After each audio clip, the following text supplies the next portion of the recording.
Welcome to the video. My name is Nick Nascimento. If you're wondering who the hell is this dork, I am a salesman. I have made over $1.6 million in the last 2 years, and I have built a company called Sparta Solar in the state of Utah, which is the worst state to sell solar in the United States of America. We have over 60 sales reps in this last 6 months alone. After starting the company a little over a year ago, we've already paid out $6.4 million in commissions. We're on pace to do over $12 million in commissions and have a company of over 130 people by the end of the year in multiple states. What I want to share with you is how I went from making $200,000 a month as a sales rep while still transforming my health and my relationships in my life, my financial health, and also becoming a leader to build a world-class sales team that has now become a flywheel machine that's perpetuating the growth by itself. So you can go from making $200,000 a month selling to making over $200,000 a month as a business owner. I'm gonna share all the secrets I've learned, and I'm gonna kick this off by going right into the things of what not to do. So one of the biggest mistakes I've seen so many people make, I have made this myself, is trying to grow prematurely. Look, Jim Rohn, who mentored Tony Robbins, who was a sales legend, he said, you attract success to the degree that you have become. Many people will try to go recruit people prematurely where they've only made 20, 30, 40, $50,000 per month, which is not bad, that's good.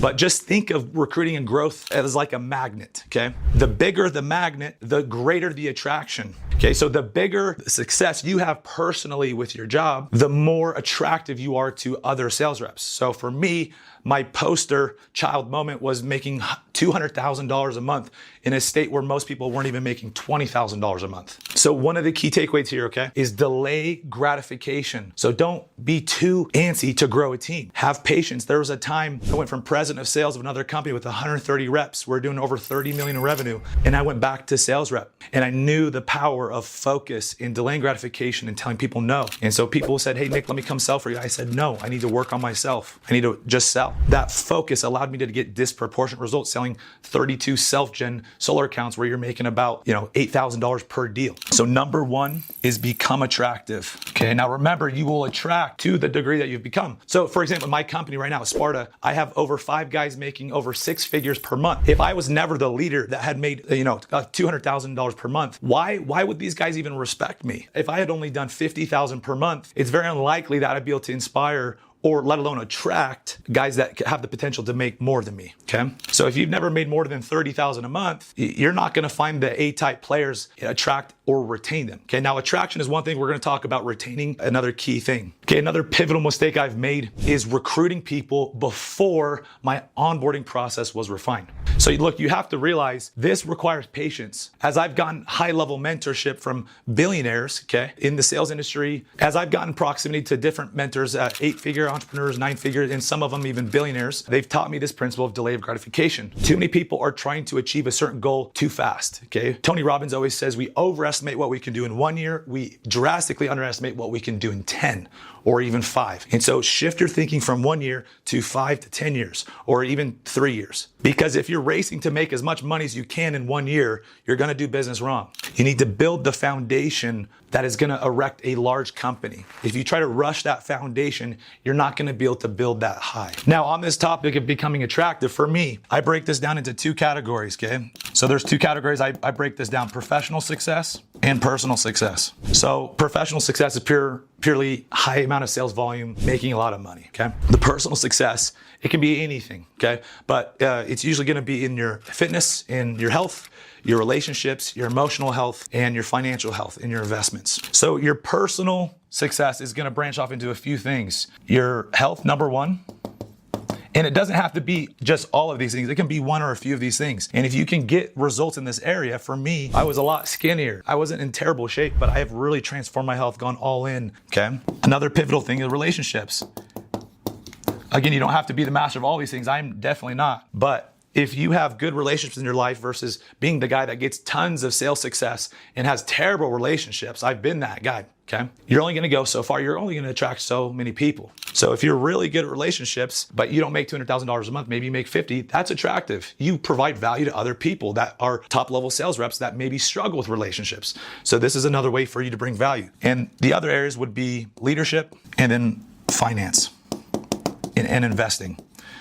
So I've seen many great sales leaders that teach the reps how to make money, but then the great ones also teach them how to make their money work for them. Grant Cardone was an expert at teaching his people to invest their money into real estate so that they could build while they sleep. The second thing I see a lot of people do wrong when trying to grow a sales team is they try to do everything themselves. So the principle here is you have to learn to lean on other people and the right people. Build yourself a team. So the second point is to build a team. Now, when I talk about building a team, I'm actually not talking about building a sales team. Before I started popping off with those sales records here in Utah, okay, and I did that as a single dad, I found the right partner to fulfill my deals. I spent a lot of time doing research to get the right installer. I could have transparency. I knew my deals were gonna move through fast. I knew I was gonna get paid on time. I knew I could trust the guy, okay? Because if you start having good success, but then you have to pivot on your ops or who you sell with, what partner you have, it's gonna create a massive hindrance to your growth and progress. So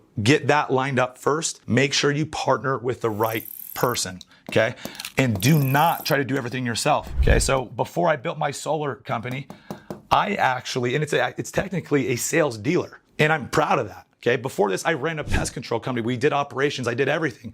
I was an idiot, okay? I make way more money in way less time, and it's a lot more fun, and it's grown a lot faster, okay? So don't try to do everything. It's not smart. Delegate. What two people and the right partnerships can do will allow you to focus your time and energy on sales, recruiting, and marketing to get 10 times the results. And then if you want, when you're making millions, then you own operations. So partnership. The second part, and this doesn't mean you give equity, right? I don't have equity with my sales partnership here. The next part is you need to hire out operations to fulfill your payroll, different things like follow-up. This could be an executive assistant or a COO. For me, I actually found a COO. I set aside $10,000 per month, manage all my projects, all my customer projects to make sure they got installed and we got paid. And different tasks that came on my plate, I would have him take care of. So it allowed me to work on my business and in my business more, which allowed me to continue to grow my sales. What happens is a lot of people sell a high amount of volume.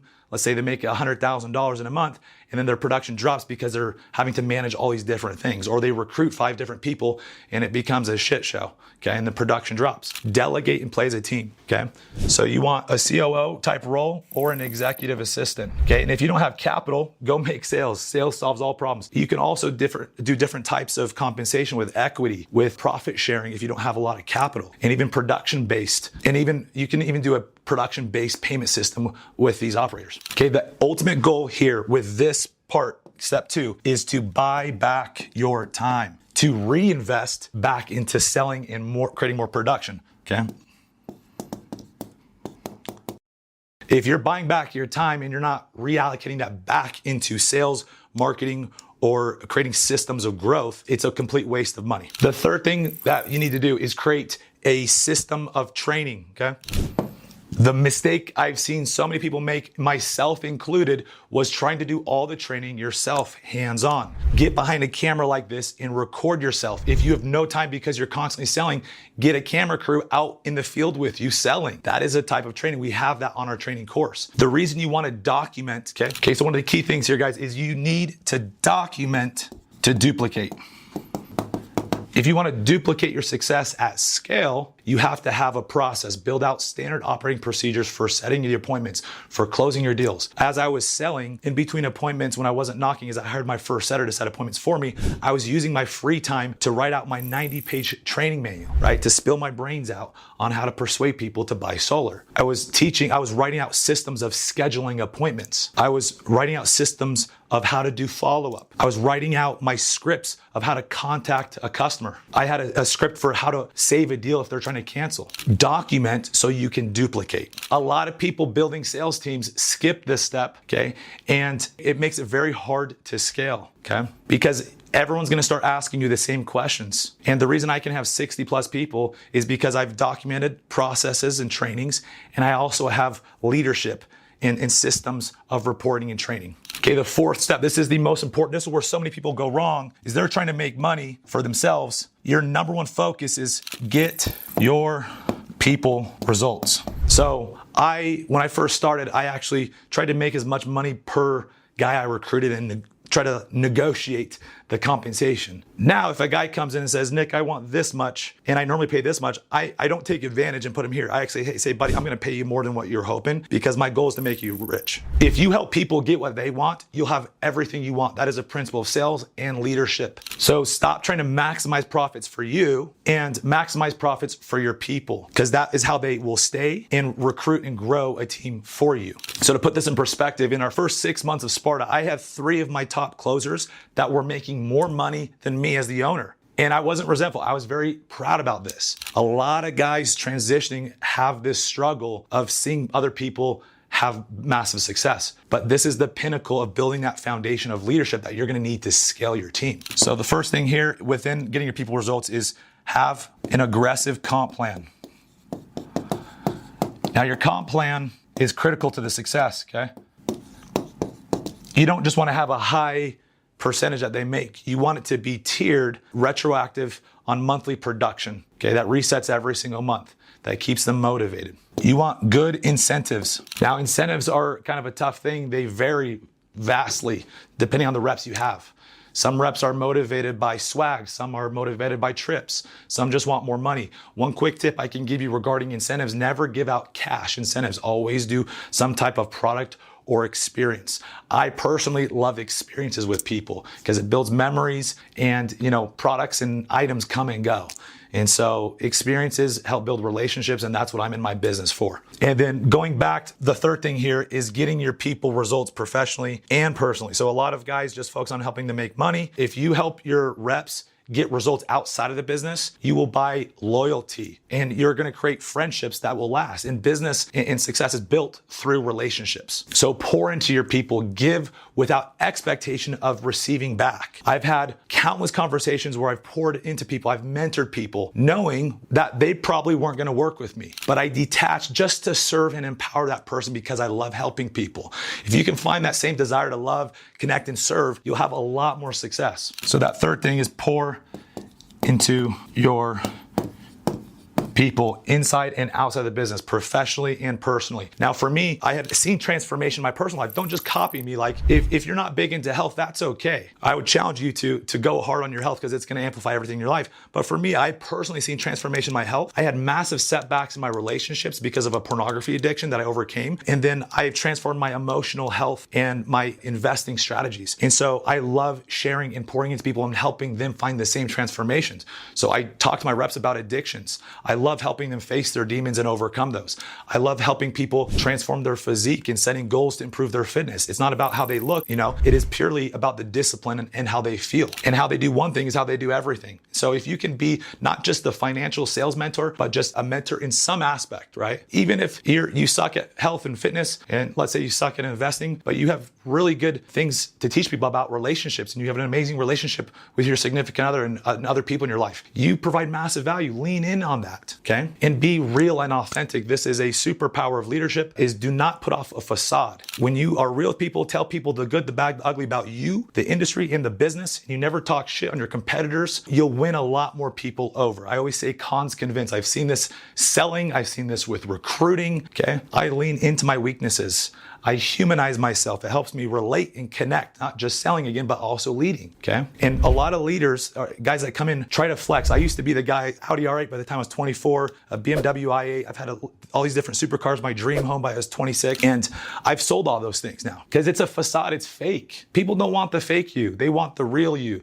They want to know the broken version of you that has got to where you're at, because that's going to inspire and empower them and buy that loyalty and drive action. Okay, the fifth point, guys, is create world-class culture. Now look, this doesn't mean just copy what I'm doing, but success leaves clues. What I'm doing, it's not just that we cold plunge and we do workouts and we have a book club, we have an investor club, and we pull in mentors to come speak to our people. Okay, you can copy some of those things, but the reason these things work is because they're an extension of me. And look, your story, your shit is unique. I talk about overcoming pornography all the time. That obviously is not going to be a principle of success in business, that you have to talk about overcoming pornography. But it works for me because it's part of my story. And people are attracted to a story. You want to be real and authentic. When you're authentic, you vibrate at the highest frequency of attraction. So creating a world-class culture, again, is pouring into your people. For me, it's been those things that help shape their mindset and their character outside of the business.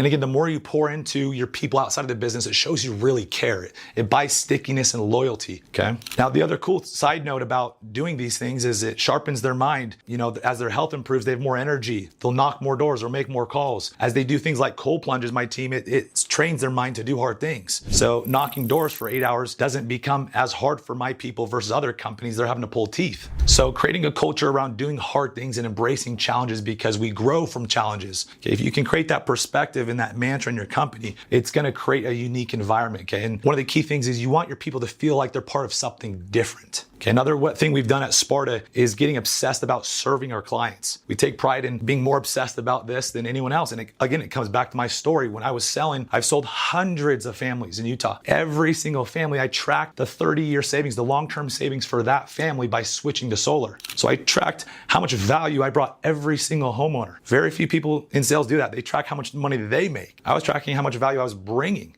And how ironic is it that I made a lot more money than most salespeople? Again, the principle, you make money in proportion of value. You bring, obsess on value, obsess on serving. So I've made that a part of our culture, is being sold on serving, empowering other people. You want your people, again, to be an extension of you. They're gonna look to you as a leader and lean into what makes you unique. What things have you transformed? What things have you overcome? What's your story? Lean into that and make that a part of your business. And to summarize, one thing where you cannot go wrong in this area is having your people focus on self-development. Half of our training at our company, we literally brand ourselves not as a solar company, but as a self-development organization that happens to sell solar. Do you see how I'm unique within my own space? Okay. When Elon Musk built Tesla, he didn't just brand himself as another car company. He was completely different. So embrace being different, embrace being unique. All right, number 6 is create duplication and multiplication, okay? Now, one of the things I've learned, mistakes I've made, take it from me, steal the nugget here, okay, is you want to plug the holes in your cup before you start pouring into it. Nick, what does that mean, bro? Think of your business as a cup. Every business has holes in it, whether you admit it or not. And as you put new bodies, new talent into that cup, that business, if there's holes of problems, of systems, of training, culture, accountability, it's gonna start bleeding out, okay? And for every 3 reps you pull on, you're gonna lose 2, okay? You wanna pull on 10 reps, and instead of like most companies, they lose 8 of them, and they have to constantly backfill. You wanna get to a point where you pour in 10, and you have 8 stick, and only 2 leave. And a lot of people just keep on pouring in, pouring in. I used to be that guy. So shift your focus from recruiting to results. Get reps. So instead of obsessing on reps, obsess on results. So results over reps. So with this, you have to master your onboarding process. So onboarding process comes before recruiting. Until you have a bulletproof onboarding process, you're going to waste a lot of time, money, and energy recruiting and backfilling. And when you pull on 15 reps and 10 end up leaving, it hurts the other 5 that are already there. So take the time up front, build the foundation, add to that foundation you're already building to get things right. So to give you an example, we used to have onboarding process very clunky. Now it is very dialed every step, okay? We onboard them to our training course. We have them sign paperwork. We have expectations set of their schedule. We walk them through the training and how to spend their next 3 days exactly. We coordinate them with a specific leader, schedule a time for them to train at the office. We have them put on their calendar the times to come to the correlation meetings and to our cold plunge activities and other fitness activities we do as a company. We give them all the phone numbers for leadership and key people in the organization. We get them onboarded to our CRMs, to Canvas and Prospect. We show them which videos and trainings to watch first. We walk them through exactly how to memorize the door approach and how much time it should take. We teach them different things of reps have done that have failed and what not to do, and then also what things reps did early on that have helped them succeed. And so all these things are clearly outlined for the rep, and so there's no gray area. They know exactly what it takes to succeed and what it takes to fail. A lot of companies have a big gray area in between. We have this clearly outlined for every person that walks in the company. The next part of this, okay, this is like a premature, is attract and detract. Look, in sales, there's A players, B players, and C players. Most recruiters and most sales guys trying to build a team will recruit anybody. It's like, bro, you got a pulse, you're hired. This is going to be a massive setback for you for many reasons, okay? You do not want to pull on B and C players. You can sometimes recruit a B player and turn them into an A player, okay? Just remember this, C players are cancer, okay? They affect your culture, they affect the morale, they'll drop the work ethic and volume. People won't show up. So know exactly what you're looking for and what you're not. For example, I found reps that I know could make $50,000 a month in my organization. And I have told them to go work somewhere else because I knew the net gain at the end of the day would be negative because of their lack of energy, their entitlement, and different things like that. So have different standards for your organization and stick to those standards and make sure those standards align with your values, your core values. So to summarize this point, don't be a desperate little bitch that's trying to recruit everybody. Know exactly what you're looking for and be willing to turn the majority of people that come in the door away. It's better that you recruit 2 of the right people than you recruit 20 of the wrong. You'll go a lot faster over time doing it right. Okay, the next thing is you have to have a path of progression. Tony Robbins talks about how there's 6 human needs, and one of those needs is the need for growth. And if people don't have a path of growth and what's next, even if they're making a lot of money, they're going to fizzle out, start their own thing, and go somewhere else, okay? You need to paint the vision of where they're at and how they can clearly get to the next step and outline specific metrics, specific timeframes to get there. And you want to tie it to production in sales and recruiting. Other ways to duplicate and multiply, guys, is get your people posting on social media, okay? Create a culture where people are loud. So it's not just you and the company posting on social.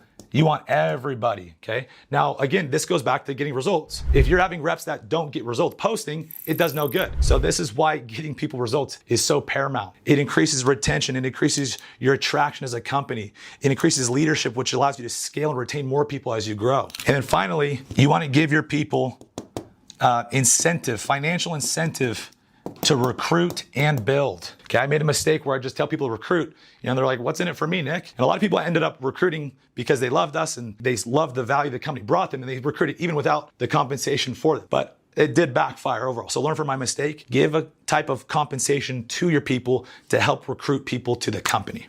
You do not have to pay an override. You can also increase their personal production. You can increase their personal pay on their own sales instead of paying an override. This is a great way to actually compensate rookie reps. All right, guys, finally, the last point to tie everything together is you need to create systems of leadership, reporting, and accountability. Okay, finding leaders and having people step up as leaders is one thing, and it's not gonna do you any good unless there's clear communication on how they are compensated as a leader and what their end goal and how to train, mentor, and improve these reps, okay? For your leadership and your systems and your accountability to even work in your company, you have to first gather the data, which means you wanna create a system. You have to use a CRM that tracks KPIs.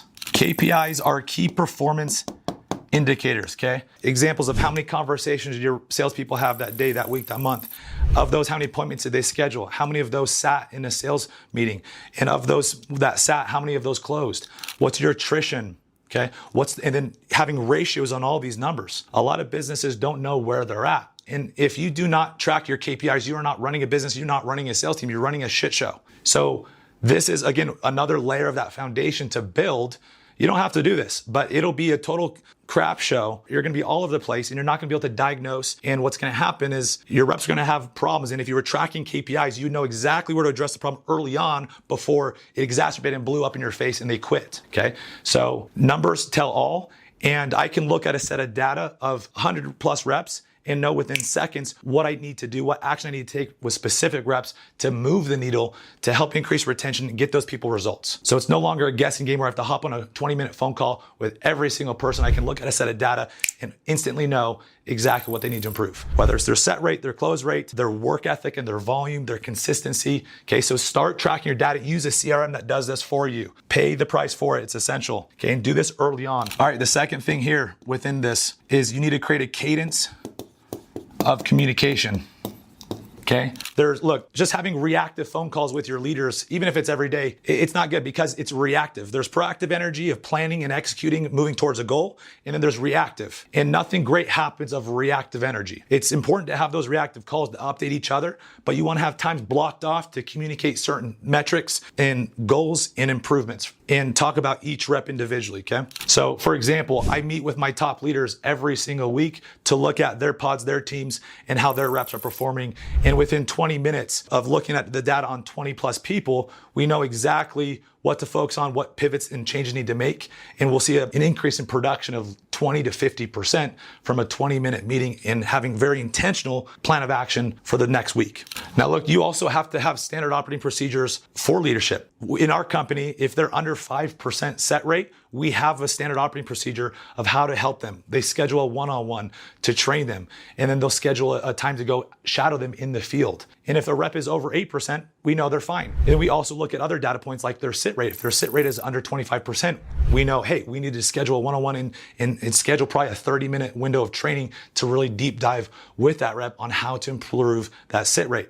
We even have specific things outlined. If their sit rate is below this, have them watch this training video, read this page of the training manual, and work on exactly this. Okay, so it's very specific. If this, then we do that. Now, you also have to have a certain cadence with your reps, even if things are going well or not well, of having a one-on-one with a specific leader. This doesn't need to be an hour-long one-on-one. Sometimes they're 5 minutes, but they're usually 5 to 15 minutes. And the cadence is usually once a week or once a month, depending on how long they work with you and the results that they're getting. And in these one-on-ones, you're usually talking about their goals and the things that they're struggling with. And you express the desire to help, serve, and mentor them and get them where they want to go. So those are one-on-one sessions where you're kind of hearing all their crap and helping them break through, almost like a therapy session, but also as a coach, setting the goals and the vision for what's next and where they can improve. And then you're giving them specific goals for that week or that month and basing those goals on production and specifically inputs over output. So how many conversations they're having, how many doors they're knocking, how many cold calls they're making, okay?